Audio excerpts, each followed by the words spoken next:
She didn't just call me deaf. She called me stupid. For 3 years, my daughter, Sarah, let her husband, Jason, run an emotional and financial extortion scheme against me, pretending my $500,000 life insurance policy was the only thing standing between them and ruin.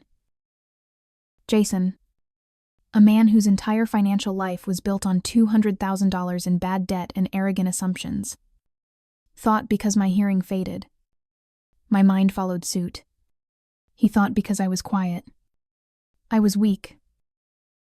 He didn't know that my silent house was now equipped with a soundless camera, or that I had spent the last decade perfecting the art of lip reading. I let them sit on my floral sofa, whisper their vile conspiracy across my tea table, and bring the waiver papers. I let him think he was winning. I let him sign his own confession. The kettle was whistling, a sound I felt more than heard, a vibrating warmth against the cold Seattle morning. I set 3 chipped porcelain cups on the table. 1 for me, 1 for Sarah, and 1 for Jason. He didn't bother to hide his contempt. He merely lowered his voice, believing the slight drop in decibel was an impenetrable shield. As I poured the Darjeeling, Jason's lips formed the words I saw as clearly as a headline. It's not for her benefit. Sarah, it's for ours. He followed this with a calculated, sickening smirk. She won't even know what she's signing. The ink is dry already. His mouth, usually so loud and full of false authority, became a weapon of silent, physical cruelty. I felt the absolute viciousness of his intent. Watching his confidence grow with every syllable he thought, I could not perceive. This was more than an insult. It was the public execution of my dignity, performed with his hands in his pockets, believing the curtain of my deafness shielded him entirely. Cruelty level 4 sadist. I didn't flinch. My back remained straight, my hands steady as I offered the sugar bowl. I saw Sarah wince, her guilt, a faint tremor around her eyes. But she held her silence. Complicit. This confirmed my initial analysis. Jason was not just taking money. He was corrupting my child to do it. Jason cleared his throat and slid a thick manila folder across the worn Formica tabletop. Mother, we've brought the documents for your peace of mind, he announced, his voice patronizingly loud. Now for my benefit. This is a simple power of attorney, along with the insurance waiver. It just streamlines everything for the future. I lifted the top page, pretending to struggle with the fine print. My eyes, however, scanned the policy code that would officially relinquish the $500,000 Robert had left me. His final protection. $500,000. I didn't just see the digits. I saw the life we built to earn it. I saw Robert standing in the basement, carefully organizing the coffee cans of spare nails.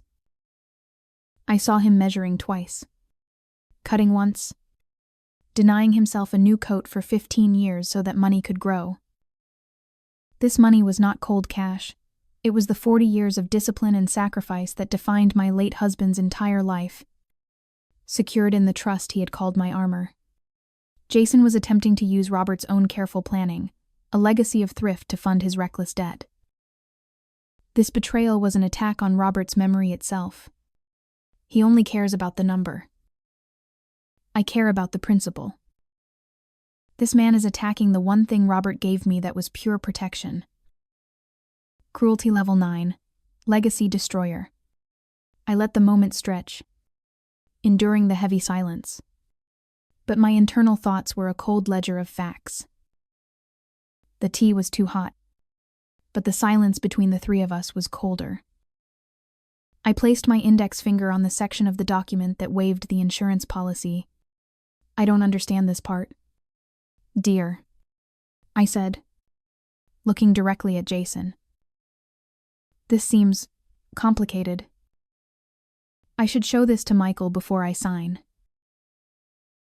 Jason leaned back, the picture of condescending patience, but I could read the panic flickering in his eyes. He knew Michael was his weakness. He spoke loudly for my benefit, but his lips were frantic. It's just legal talk. Mother. It means the policy is transferred to Sarah for safekeeping. You won't have to worry about the premiums anymore. He smiled, then quickly looked away to mouth a vicious instruction to Sarah. His lips moved fast. A torrent of silent, cold command. Tell her about Michael. Tell her she needs the protection from him. Say he's worried about her spending all the life insurance. He was actively trying to poison the well against his own brother-in-law, not only isolating me but slandering Michael's character to Sarah as well. This was malice, systematic and refined. I lifted my teacup and brought it to my lips, but my hand, ever so slightly, slipped. Hot Darjeeling splashed onto the edge of the manila folder, wetting the corner of the power of attorney document. I observed Jason's reaction. He swore silently, his eyes bulging as he realized his today timeline was compromised. He snatched a napkin and frantically dabbed at the wet paper, forcing him into a state of visible, humiliating panic. This man is easily compromised by small disasters. He lacks the discipline Robert taught me. I had bought myself a 2-day reprieve. In his desperate scramble to clean the documents, he dropped his phone. It skidded across the table, the screen flashing an aggressive red notification from a debt collection agency. Immediate action required $200,000 balance. I saw the number clear as day. $200,000. This was the tangible pain that fueled his plot. He needed my $500,000 to erase his own massive dollars. Life-altering debt. And he needed it now. The moment of his public panic was the undeniable proof that his motive was self-preservation, not my welfare. Cruelty level 7 social parasite. As Jason recovered his phone, I casually reached out and adjusted the salt shaker on the shelf behind the table, an action that subtly directed the silent camera's lens further toward the entire table, ensuring his frantic, silent instructions to Sarah were perfectly framed for the video recording. The sound is a weakness. My silence is the evidence. I let the realization of his exposed panic wash over me. A moment of cold, steady resolve. I was not helpless. I was merely patient. But Jason didn't know who was sitting in the room. Did he? The revelation of the debt was my leverage. But it immediately became the fuel for Jason's immediate, frantic fury. He understood 2 things: I was not as senile as he hoped, and he was publicly shamed by the revelation of his $200,000 debt. His narcissistic rage demanded swift, absolute retaliation, the total isolation of my mind and my alliances. The day after the spilled tea, my life was submerged in forced appointments and unexpected visits. Jason used Sarah as his instrument, physically blocking my ability to leave the house or answer the phone, clearly understanding that controlling my time was controlling my narrative. One Tuesday morning, the phone rang, and I was fractionally quicker than Sarah. It was Michael. His voice was heavy, strained, and filled with the devastating hesitation that confirmed Jason's success. "Mom," he began, the word catching in his throat. I just wanted to check in. Jason called me 3 times yesterday. He said he was worried after your tea accident. But he also brought up that you were confusing the medication schedule for Dad's heart condition and that you seemed really stressed out. This was a cruel, calculated strike, weaponizing my late husband's heart issue and aiming to tarnish 20 years of careful caregiving in my son's eyes. I felt the concrete pain of my competence being questioned by the one person whose trust I cherished, and I knew I had to let Michael temporarily believe Jason's lie. He sighed, injecting a touch of frail uncertainty into my voice. Sometimes the schedule does blur. I'm grateful Jason is here to remind me of the importance of those timings. I had to swallow the bitter, metallic taste of the lie, accepting the temporary sacrifice of my son's faith to secure my financial future. This feigned obedience solidified Jason's belief that his isolation plan had succeeded. I saw the triumphant, smug self-satisfaction in Sarah's eyes as she watched me perform the role of a frail, vulnerable old woman. I must endure this humiliation because it is the price of forcing Jason, who is blinded by his own confidence, to walk straight into the trap set by the past. That afternoon, Jason and Sarah arrived for a forced decluttering session. He prevented me from opening the door, ignoring the postman's persistent knock. He marched straight to the box of Robert's belongings and pulled out the only thing I cared about, a small, tarnished silver compass that Robert had given me 23 years ago. You don't need this useless sentimentality confusing your beautiful head, Mother, Jason said, his voice dripping with contempt. He raised his hand, ready to smash the compass against the kitchen counter. I snatched the compass just before his hand fell, pleading weakly to protect the memento. Jason, satisfied with the small, visible defeat he had inflicted, tossed the empty box into the recycling bin. I then executed my plan. I recalled Robert's code. The sparrow flies east tomorrow. I used my secret weapon archiving. I sealed the compass inside an old locket, wrote the secret code on the back of the photo within, and mailed the small package in a plain brown envelope to Michael's office. I used the United States Postal Service, tracked and recorded under my maiden name, a low-tech service that Jason, obsessed with high finance and digital plots, would never think to check. The following morning, Michael arrived.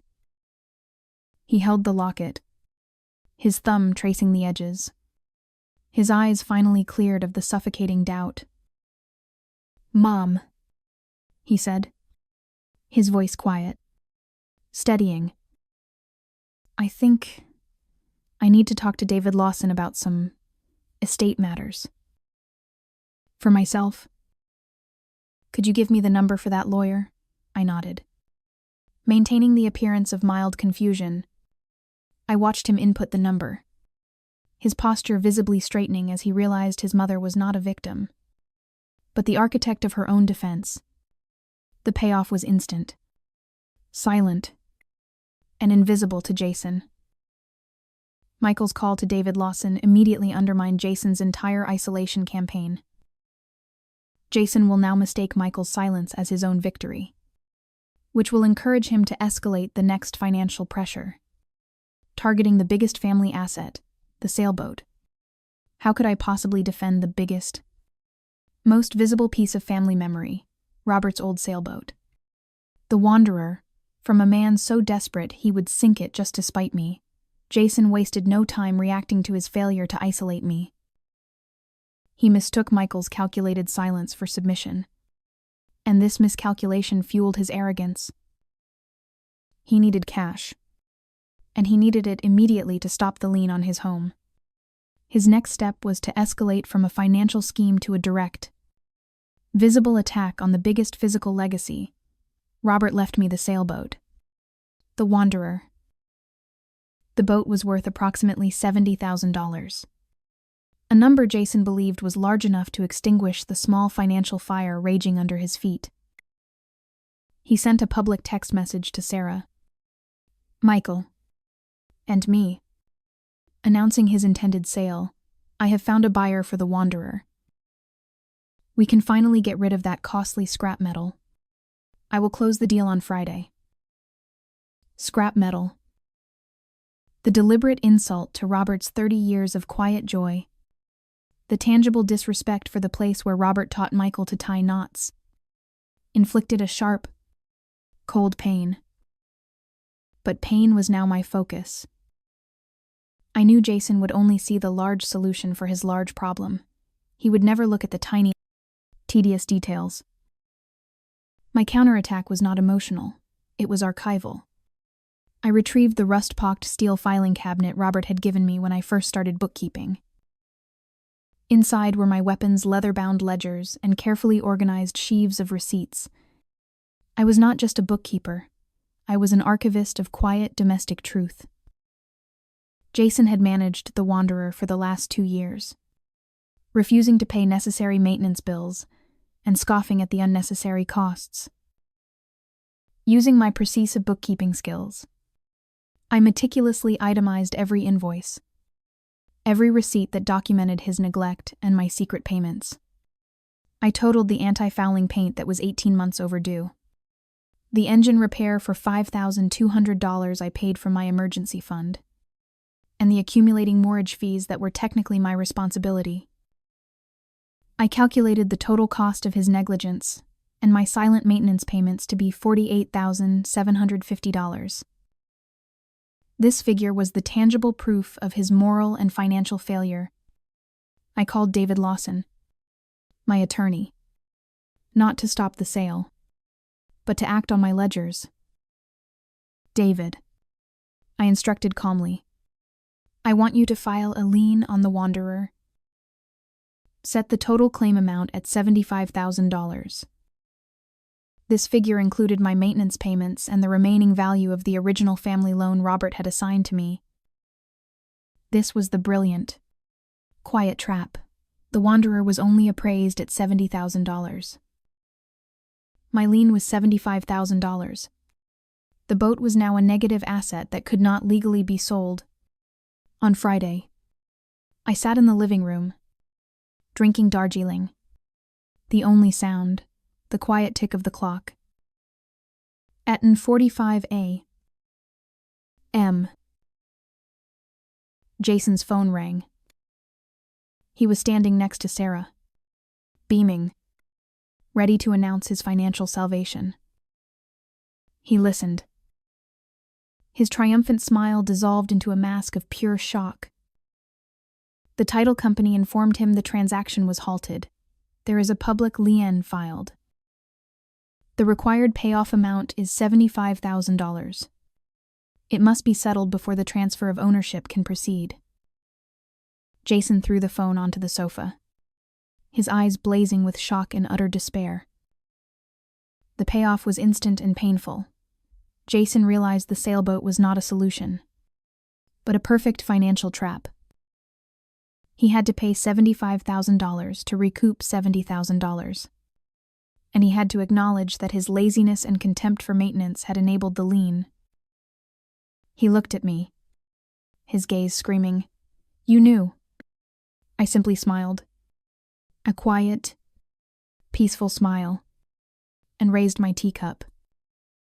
"Oh, Jason," I said softly, "were you looking for the boat? I'm afraid I found it first." He stormed out, slamming the door so violently the house shook. His grand financial scheme was dead. I knew his next move would be the final, desperate act, a direct assault on my mental competency in court. He wants the court to strip away Robert's armor. I will let him bring his case, but I have already prepared his silent confession. Jason's great financial plot had been utterly defeated by a ledger and a quiet filing by a woman he dismissed as deaf and senile. The failure to sell the Wanderer meant the impending $200,000 lien on his own home was now irreversible. Enraged by the humiliation and fueled by his need for vengeance, he immediately escalated to his final, most damaging gambit, the official assault on my mental capacity. He filed a petition for a mandatory competency hearing, citing 3 instances of my alleged decline: the tea spilling incident, the supposed medication confusion, and the irrational act of placing a $75,000 lien on a $70,000 asset. He was weaponizing my deliberate tactics against me, attempting to use the court system to legally invalidate my defense. I knew the courthouse would be his stage. He needed a public audience to validate his lies and force me into a corner. Melavier. David Lawson. And I had anticipated this move since the initial power of attorney attempt. David had already prepared the counterattack, advising me to obtain a comprehensive neurological assessment from a reputable private doctor. My quiet habits, the daily 2-hour crossword puzzle, the silent reading of 18th century philosophy, and my mastered lip reading served as quantifiable, indisputable proof of my superior cognitive function. The day of the hearing was cold, but the courtroom felt colder. Jason sat beside his new lawyer, a sharp, aggressive man named Mr. Thorne, who exuded patronizing confidence. Jason avoided my gaze, but his lips moved constantly, mouthing silent. Vicious advice to Thorne: ask her about the numbers. The financial details will expose her. He was confident my mind would fail me under pressure. The attack began with the court-appointed psychologist, Dr. Reed, questioning me. She started with basic math, then escalated to complex financial scenarios and ethical dilemmas, expecting me to fumble. Jason watched, a small, triumphant smirk fixed on his face, believing this formal setting confirmed his authority. This is the public performance of my shame. I will give them the performance they expect, but not the result. Dr. Reed posed the final question, an intricate ethical dilemma involving Robert's life insurance policy and the lien I placed on the boat. She asked me to explain the logic of putting a $75,000 lien on a $70,000 asset. She paused, expecting the final, confused silence that would seal my fate. I did not answer verbally. I reached into my purse, pulled out the small notepad I always carried, and calmly wrote a single, elegant sentence on it. Then, I slid the pad across the table to Dr. Levanter. Read. The sentence read, "The lien was placed to prove the value of character, not the value of the hull." The courtroom went still. Dr. Reed read the sentence, her eyes widening slightly in professional surprise. Then, I executed my counterattack. I slowly lifted my head, looked directly at Jason, and mouthed 2 simple words. I didn't need sound. The entire room was suddenly focused on my lips. My lips formed the sentence. Just get her to sign. She's deaf and senile. The exact, vile words Jason's lawyer had whispered to him in the private meeting. The conversation I recorded with my silent camera. Jason's lawyer, Mr. Thorne, who was not prepared for this silent, shocking shift in focus, stood up in panic. He immediately objected, claiming my lip reading was hearsay and malicious fabrication. I turned to the judge and spoke, my voice calm and steady. "Your Honor," I said, "I would like to enter into evidence the silent, unedited video footage from my kitchen hutch, dated 3 weeks ago. It shows Mr. Thorne mouthing those exact words, proving intent to defraud a person deemed senile. The humiliation was instantaneous and absolute. Mr. Thorne realized I had silent video proof of their conspiracy. The courtroom erupted into whispers. Dr. Reed, realizing she had been used to gaslight an intellectually superior woman, turned her professional condemnation entirely on Jason. The judge, seeing undeniable proof of attempted elder manipulation, immediately recessed the hearing and referred the case for further investigation. Jason sat frozen, the small smirk wiped from his face, replaced by pure, terrifying recognition. He realized that the quiet woman he mocked was the architect of his destruction. I knew his legal options were exhausted. His next, final move would be the inevitable act of desperation. He would try to destroy the life insurance policy itself, the $500,000 he couldn't have in a final scorched earth attempt to take me down with him. He came for my mind. I used his own silent words to destroy his legal standing. Now, he will come for the money. I will let him. The court referral for elder manipulation was the end of Jason's legal journey, but his narcissistic rage demanded a final, desperate act of vengeance. He couldn't steal the $500,000 policy. Therefore, he had to destroy it. He needed a scorched earth strategy, ensuring that if he went down, he would take my final piece of security with him. The Monday following the hearing, Jason and Sarah arrived unannounced. Jason was pale, his hands shaking, but his eyes were filled with a terrifying, vacant triumph. He marched into the kitchen, placing a single, pristine white envelope on the table, a certified letter from the insurance company. "You win, Eleanor." Jason's voice cracked with manic glee. "But you win nothing.